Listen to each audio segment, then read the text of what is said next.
नमस्कार बच्चों, कैसे हैं आप लोग? आशा करते हैं अच्छे से होंगे और आपकी पढ़ाई भी बहुत अच्छे से चल रही होगी। हम लोग पढ़ रहे थे मंजरी, कक्षा 8 की मंजरी, और उस मंजरी में 6 चैप्टर पूरे हो चुके थे। आज हम लोग करेंगे 7वां चैप्टर, जो है जूलिया। जूलिया बहुत ही इंटरेस्टिंग चैप्टर है। और ये क्या है? एकांकी है। एकांकी मतलब होता है नाटक जिसमें एक अंक हो। ठीक है, क्या हो? जिसमें एक अंक हो, अर्थात नाटक। क्या है ये कि इसके जो राइटर हैं, इसको जो लिखा है, इसका एक नाम और है। ठीक है, वो क्या है? ए निकाम्पूप। जूलिया का क्या नाम है? ए निकाम्पूप। ए निकाम्पूप नाम है जूलिया का। ये एक कहानी है जिसको लिखा है, किसने लिखा है? अंतोन चेखोव जी ने लिखा है। अंतोन चेखोव जी ने ए निकाम्पूप कहानी को लिखा है। ठीक है, ए निकाम्पूप कहानी को लिखा था। लेकिन क्या हुआ कि इसी को बहुत ही मोटिवेटेड कहानी थी, बहुत ही जो है एक शिक्षाप्रद कहानी है ये, कि हमें ज़्यादा अन्याय बर्दाश्त नहीं करना चाहिए। और किस तरह से जो है लोग होते हैं, बहुत ज़्यादा भोलापन भी अच्छा नहीं होता है। ये सारी चीज़ें इस जूलिया कहानी में आप देखेंगे, पढ़ेंगे तो मज़ा आएगा। ए निकाम्पू कहानी थी जिसको कि नाटक में यानी एकांकी में रूपांतर किया है। किसने किया है? सत्येंद्र सत्येंद्र शरत जी द्वारा।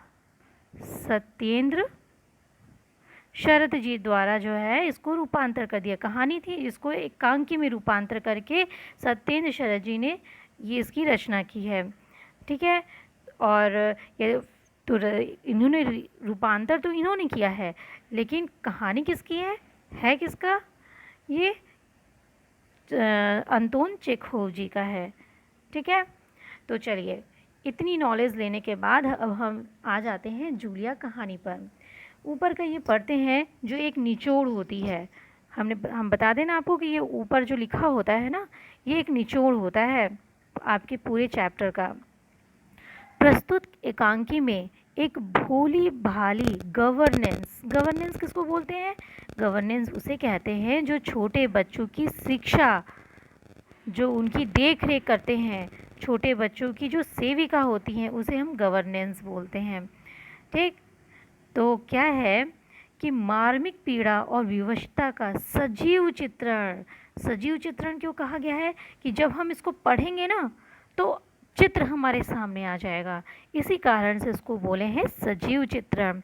वहीं दूसरी ओर शोषण से मुक्ति पाने का प्रभावी संदेश। यही संदेश मिला है कि जो शोषण हो रहा है, यदि जो है हमारे भोलेपन और हमारी मासूमियत का कोई शोषण कर रहा है, तो उससे मुक्ति पाने का तरीका बताया गया है।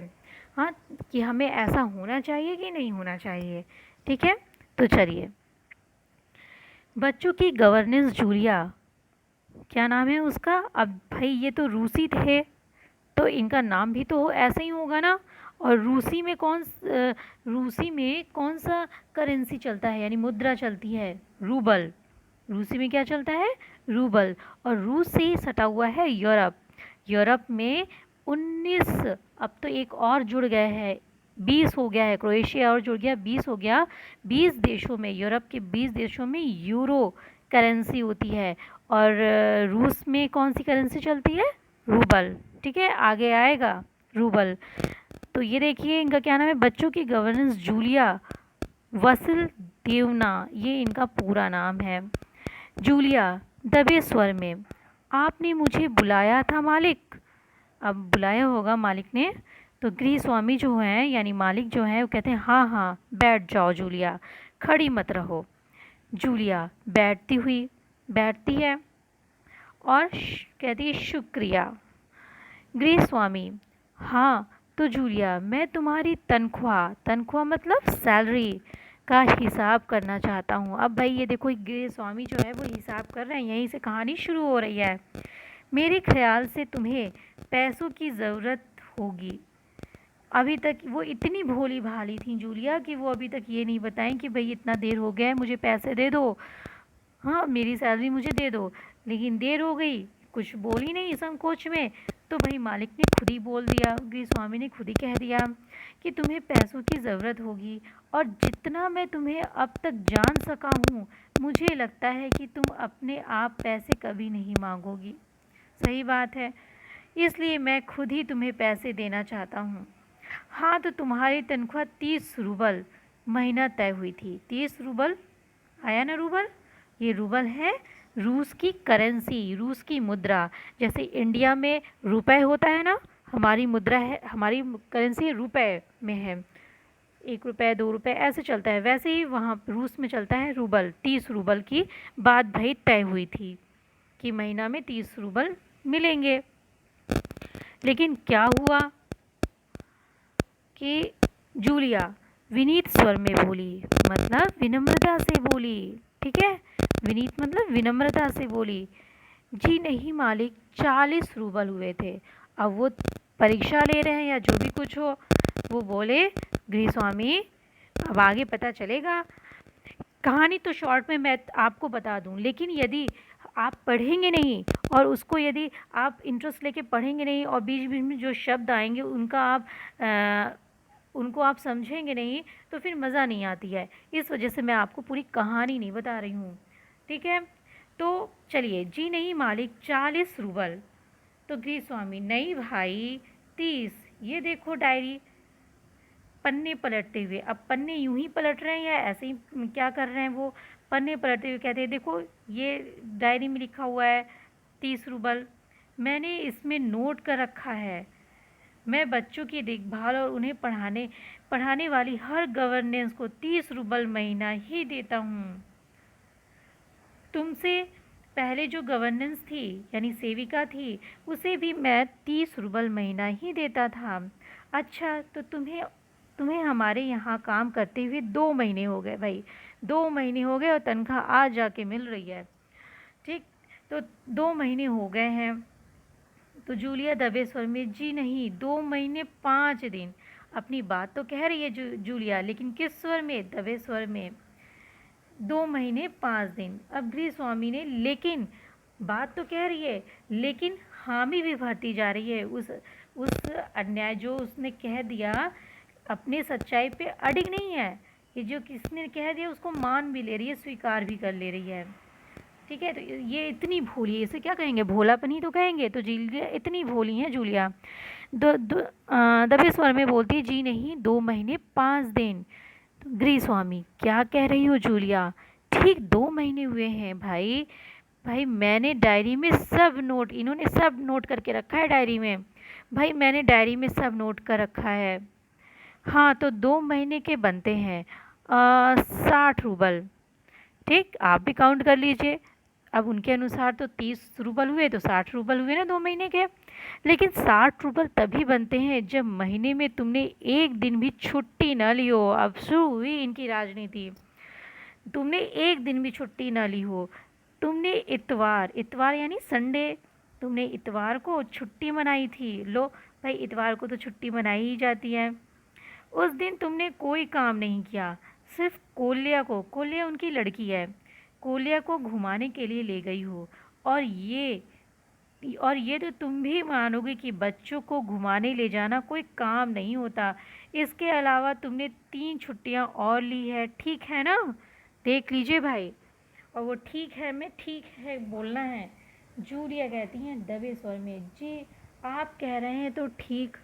रुक जाती है बोलते बोलते, कहती आप कह रहे हैं तो ठीक ही है भाई। गृह स्वामी बोलते, अरे भाई मैं क्या गलत कह रहा हूँ? हाँ, तो 9 इतवार और 3 छुट्टियाँ। भाई कटना शुरू हुआ उनकी सैलरी में से जो 60 आ रहा है ना, वो भी देखो क्या होता है। 9 इतवार और 3 छुट्टियाँ कट रही हैं। फिर क्या होता है, 12 दिन और वो भी कटेगा, 12 दिन। इसको थोड़ा सा बड़ा कर लूँ। हाँ हाँ, क्या कहती है, 12 दिन तुमने काम नहीं किया, यानी तुम्हारे 12 रूबल कट गए। उधर कोल्या यानी कि 9 और आपकी 3 छुट्टियाँ, तो 12 दिन तुमने काम नहीं किया, तो तुम्हारे जो है क्या 12 रूबल कट गए। उधर कोल्या 4 दिन बीमार, उधर क्या है, कोले 4 दिन बीमार रहा, यानी उनका लड़का है, लड़की नहीं है। 4 दिन बीमार रहा, लड़की होती तो रही बोलते ना। 4 दिन बीमार रहा और तुमने सिर्फ वान्या को ही पढ़ाया। उनका कोले बीमार रहा तो सिर्फ वान्या पढ़ी है। पिछले हफ्ते शायद 3 दिन दांतों में दर्द रहा था और मेरी पत्नी तुम्हें दोपहर बाद छुट्टी दे दी थी, तो 12 और 7 19 हो गए भाई। देख लो, 19 नागे, नागे मतलब छुट्टियाँ, नागे मतलब छुट्टियाँ। हाँ तो भाई घटाओ, 60 में से 19 कितने रहते हैं? 41 रूबल, ठीक है। तो जूलिया बोलती है, रुआंसी हो जाती है भाई, अब कुछ कह नहीं पा रही है, अंदर ही अंदर जो जो है अपनी बात को कह नहीं पा रही है। तो जब कोई इंसान अपनी बात को कह नहीं पाता है तो क्या हो जाता है, अंदर अंदर क्या होता है, रुआंसा हो जाता है, रोने का मन करने लगता है, ठीक है। रुआंसी हो जाती है, रुआंसी हो जाते हैं रोते स्वर में। जी हाँ, अब भाई रोते ही हो गई ना, रुआंसी हो गई, यानी आंसू आ रहे हैं और रो के पड़ी है। तो रोते स्वर में, जी हाँ गृह स्वामी, डायरी के पन्ने उलटते हुए, हाँ याद आया, 1 जनवरी को तुमने चाय की प्लेट और प्याली तोड़ी थी। अब बच्चे की क्या करेंगे ये, पहली प्लेट और प्याली भी तोड़ी थी। प्याली बहुत कीमती थी, मगर मेरे भाग में तो हमेशा नुकसान उठाना ही बदा है। लो देखो, इनका भाग्य में हमेशा नुकसान उठाना ही बदा है। मैंने जिसका मैंने जिसका भला करना चाहा उसने मुझे नुकसान पहुंचाने में कोई कसर नहीं छोड़ी। खैर मेरा भाग्य, इतना ये कह भी डाले गृह स्वामी जी। हाँ तो मैं प्याली के 2 रूबल ही काटूंगा। बहुत एहसान किए ये, प्याली के इन्होंने 2 रूबल भी काट लिए। चलो भाई, अब देखो, उस दिन तुमने ध्यान नहीं दिया और तुम्हारी नज़र बचाकर कोल्या पेड़ पर चढ़ गया। कोल्या जो है पेड़ पर चढ़ गया। अब भाई बच्चों की देखरेख के लिए है, तो कोल्या पेड़ पर चढ़ गया और ये जो है ध्यान नहीं दे पाई। तब फिर क्या हुआ, हाँ कोल्या पेड़ पर चढ़ गया और वहाँ किसी टहनी की खरोंच लगने से उसकी जैकेट फट गई। क्या हो गया, उसकी जैकेट फट गई। 10 रूबल उसके गए, जैकेट के 10 रूबल चले गए और प्लेट के 2 रूबल काट लिए थे। इसी तरह तुम्हारी लापरवाही की वजह से घर की सफाई करने वाली नौकरानी मारिया ने वान्या के नए जूते चुरा लिए और चुराए वान्या के जूते नौकरानी ने। लेकिन लेकिन अब कट इनके जाएंगे। रुक कर, तुम मेरी बात सुन भी रही हो कि नहीं? अब बेचारी चुपचाप खड़ी है, जितना काटना है काट लो। अब क्या हुआ, जब अपनी हम बात को नहीं कह पाएंगे तो सामने वाला व्यक्ति जो करना चाहे वो कर ले। अब चलिए देख फिर क्या हुआ। फिर जूलिया मुश्किल से अपनी रुलाई रोकते हुए, अब तो भाई रोने ही लगेगी, लेकिन मुश्किल से अपनी रुलाई को रोकते हुए, जी सुन रही हूँ गृह स्वामी, हाँ ठीक है। अब देखो भाई, तुम्हारा काम बच्चों को पढ़ाना और उसकी देखभाल करना है। तुम्हें इसी काम के तो पैसे मिलते हैं। तुम अपने काम में ढील दोगी तो पैसे कटेंगे या नहीं? मैं ठीक कह रहा हूँ ना? तो जूतों के 5 रूबल भाई चुराई थी उस नौकरानी मारिया, और भाई जूतों के 5 रूबल इनके कट रहे हैं, रूबल और कट गए। और हाँ याद आया, अभी और इनको याद आ रहा है, 10 जनवरी को मैंने तुम्हें 10 रूबल दिए थे। जूलिया लगभग रोते हुए ही, समझ लीजिए कि लगभग रोते हुए ही, जी नहीं आपने कुछ नहीं, आगे नहीं कह पाती है, मतलब आपने कुछ भी नहीं दिया था। झूठ मूठ का कह रहा है वो, लेकिन कुछ नहीं कह पाती है। गृह स्वामी, अरे मैं क्या झूठ बोल रहा हूँ, मैं डायरी में हर चीज़ नोट कर लेता हूँ। तुम्हें न हो तो दिखाऊँ डायरी? डायरी के पन्ने यूं ही पर उलटने लगा तो जूलिया आंसू पोंछती हुई, अब रुके नहीं उनके आंसू, आंसू गिरने लगे जूलिया के। आप कह रहे हैं तो आपने दिए ही होंगे। इतनी सीधी, इतनी भोली, आपको पसंद है इतना भोला व्यक्ति? चलिए, गृह स्वामी कड़े स्वर में, दिए होंगे, नहीं दिए हैं तो ठीक है, घटाओ 27, 27 41 में से बचे 14, क्यों हिसाब ठीक है ना? बचे 14 रुपये। अब 41 में से 27 रुपये कट के 14 रुपये बचे, क्यों हिसाब ठीक है ना?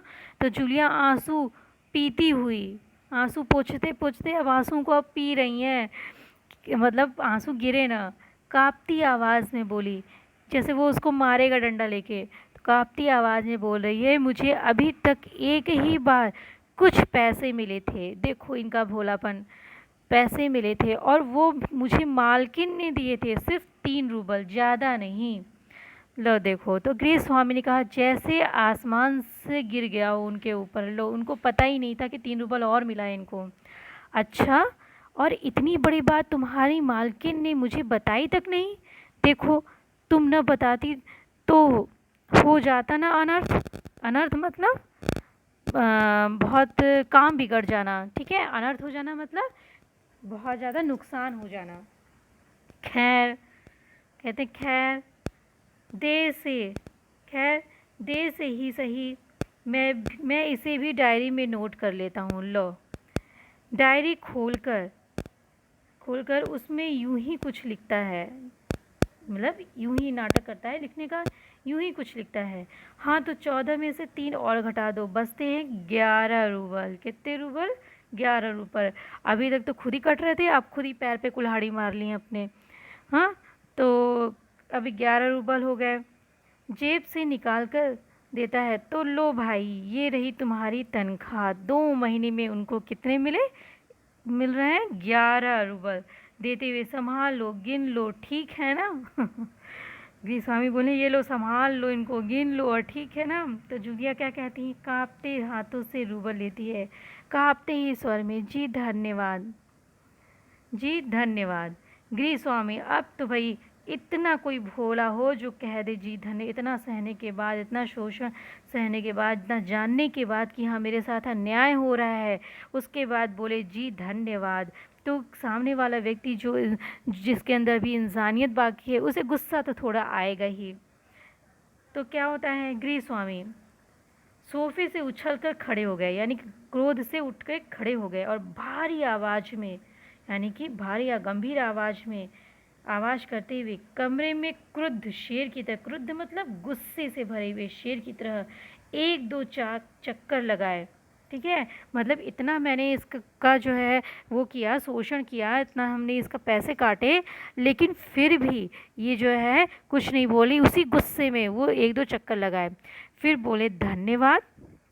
जूलिया, तुमने धन्यवाद कहा ना? गुस्से से, धन्यवाद किस बात का? तो जूलिया कहती, आपने मुझे पैसे दिए इसके लिए धन्यवाद। भाई उसी के कमाई के पैसे थे, उसने दिए, तो उसके लिए उसको धन्यवाद कहती है। फिर क्या होता है भाई, फिर देखिए,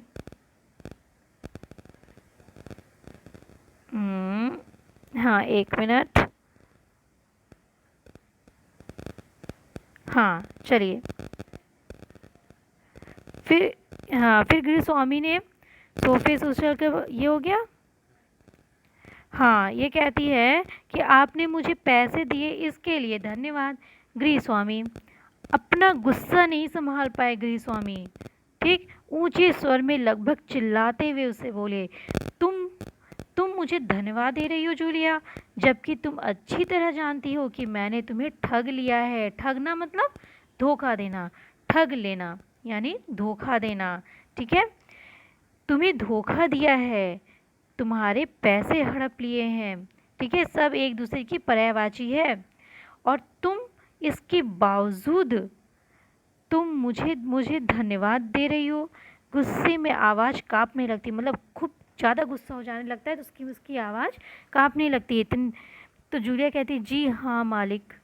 गृहस्वामी गुस्से से तुतलाने लगता है, मतलब इतना ज़्यादा गुस्सा हो जाता है कि ऐसी कि जो है वो बर्दाश्त नहीं कर पाता है, उससे क्या करता है, तुतलाने लगता है, अकलाने लगता है, एक बात को कई बार बोलने लगता होगा, जी हाँ मालिक, जी हाँ मालिक। ठीक है, एक बात को कई बार बोला है ना, जी हाँ मालिक, जी हाँ मालिक। क्यों क्यों हाँ, क्यों क्यों जी हाँ मालिक, क्यों जी हाँ मालिक बोली तो और भी गुस्सा लगा उसे। जूलिया डर जाती है, अब भाई इतना तेज चिल्ला रहा है तो डर ही जाएगी ना। अब भाई उसके सिर्फ इतना कहने पे ही वो जो है रोने लगी थी, रुआंसा मन हो गया था। तो अब तो भाई इतना तेज चला रहा है तो भाई उसका भयभीत होना जायज़ की बात है। क्योंकि इसके पहले मैंने जहाँ जहाँ काम किया उन लोगों ने तो मुझे एक पैसा तक नहीं दिया। ये देखो भाई, ये जूलिया है, जूलिया जैसा बच्चों कभी मत बनना। लोगों ने तो मुझे एक पैसा तक नहीं दिया, आप कुछ तो दे रहे हैं आप कुछ तो दे रहे हैं। इसी वजह से बेचारी ने धन्यवाद बोला था। देखो ऐसे लोगों को बेचारा ही कहते हैं, और बेचारा बनना आज के समय में बहुत ही बेकार बात होती है। गृहस्वामी क्रोध के कारण कांपते उत्तेजित स्वर में, मतलब तेज से चिल्लाते हुए स्वर में बोले, उन लोगों ने तुम्हें एक पैसा तक नहीं दिया जूलिया। मुझे ये बात जानकर जरा भी आश्चर्य नहीं हो रहा है। स्वर धीमा कर जूलिया से बोलते हैं कि मुझे इस बात के लिए माफ़ कर देना कि मैंने तुम्हारे साथ एक छोटा सा क्रूर, क्रूर का मतलब क्या होता है, निर्दयी, ठीक, क्रूर मजाक किया, पर मैं तुम्हें सबक सिखाना चाहता था, सबक सिखाना चाहता था, ठीक है, उसको क्या करना चाहता था, सबक सिखाना चाहता था। देखो जूलिया, मैं तुम्हारा एक पैसा नहीं मारूंगा। जेब से निकाल करके ये हैं तुम्हारे 80 रूबल। भाई 40 में तय हुआ था, 30 बोल रहा था, तो ये हैं तुम्हारे 80 रूबल। मैं अभी इन्हें तुम्हें दूंगा, लेकिन इससे पहले मैं तुमसे कुछ पूछना चाहूँगा।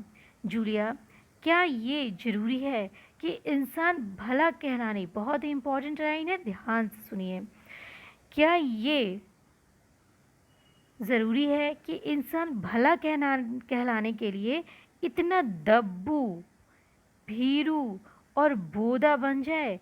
ये जो शब्द है अपनी लाइफ में कभी मत लाइएगा, ठीक है। दब्बू, भीरू, भीरू डरपोक, मोटी अक्ल वाला, भोंदा, मूर्ख, जिसको बोल दब्बू, मूर्ख और डरपोक और भोंदा यानी कि मोटी अक्ल वाला बन जाए। उसके साथ जो अन्याय हो रहा है, ये सब अन्याय तो था, उसका विरोध तक न कर सके। बच्चों, जब भी आपको ऐसा महसूस हो कि आपके साथ अन्याय हो रहा है, तो यदि आपके बड़े हैं तो आप विनम्रता से ही अपनी बातों को कहिए, और कहना ज़रूरी भी है, ठीक है। और यदि आप सच्चाई पर अडिग हैं तो उस पर अडिग रहिए, क्योंकि आपने कई लेसन्स पढ़े हैं, सच्ची वीरता से लेकर के बहुत सारे लेसन्स ऐसे पढ़े हैं जिससे आपको सीख भी लेनी चाहिए। ये सब जो चैप्टर्स होते हैं ना, सिर्फ जो है मार्क्स लाने के लिए ही नहीं होते हैं, इन्हें अपने जीवन में उतारना भी चाहिए और सीख लेनी चाहिए। इतने दब्बू, भीरू और बोंदा कि उसके साथ जो अन्याय हो रहा है उसका विरोध तक ना करें, बस खामोश रहे। क्या रहे? बस खामोश रहे और सारी जातियां सहता जाए। नहीं जूलिया, नहीं, इस तरह खामोश, खामोश रहना मतलब चुप रहना, ये विदेशी शब्द है, उर्दू शब्द है, रहने से काम नहीं चलेगा। अपने को बचाए रखने के लिए तुम्हें इस कठोर, क्रूर, निर्मम और हृदयहीन संसार में लड़ना होगा। वाकई में ये जो संसार है ना, जो चालाक होते हैं वो उन्हीं से चलती है, ये समझ रहे हैं ना। अपना काम निकालने के लिए कोई किसी भी हद तक जा सकता है, तो ऐसे समाज में इतना भोला बनना मूर्खता है। अपने दांतों और पंजों के साथ लड़ना होगा, यानी कि पूरी संघर्ष के साथ, दांतों और पंजों के साथ यानी पूरे संघर्ष के साथ, पूरी शक्ति के साथ लड़ना होगा, यानी अब संघर्ष करना होगा, कभी पीछे नहीं हटना चाहिए। यदि आप सच्चे हैं तो अडिग रहिए, मत भूलो जूलिया, इस संसार में दब्बू और रीढ़ रहित लोगों के लिए कोई स्थान नहीं है। रीढ़ क्या होता है? रीढ़ होता है हमारे शरीर को स्थिर रखने में, खड़ा रखने में मदद करता है ना। तो जब वही नहीं रहेगा तो हमारा क्या शरीर स्थिर रह पाएगा? बिल्कुल नहीं। वैसे ही कह रहे दब्बू और रीढ़ रहित, रीढ़ ही ना हो मतलब बेकार इंसान के लिए कोई स्थान नहीं है, कोई स्थान, समझी। जो इतना भोला, आज के समय में भोला का तात्पर्य ये है, भोले को इंग्लिश में क्या कहते हैं? मीक। हाँ, आज के समय में भोला का तात्पर्य ये है कि वो मूर्ख है, ठीक है। और इतना मूर्ख जूलिया की तरह कभी मत बनिएगा। तो ये चैप्टर आपका यहीं पे फिनिश होता है बच्चों। यदि ये चैप्टर आपको अच्छा लगा हो, समझ में आया हो, तो मेरे वीडियो को लाइक ज़रूर करिएगा, ठीक है। और अब तक आपने सब्सक्राइब नहीं किया तो सब्सक्राइब ही कर लीजिए, अपने दोस्तों को बता दीजिए कि उसको शेयर कर दें, और दोस्तों को शेयर कर दीजिए और उसका लाभ उठा सकें, ठीक है। और हंसते रहिए, मुस्कुराते रहिए।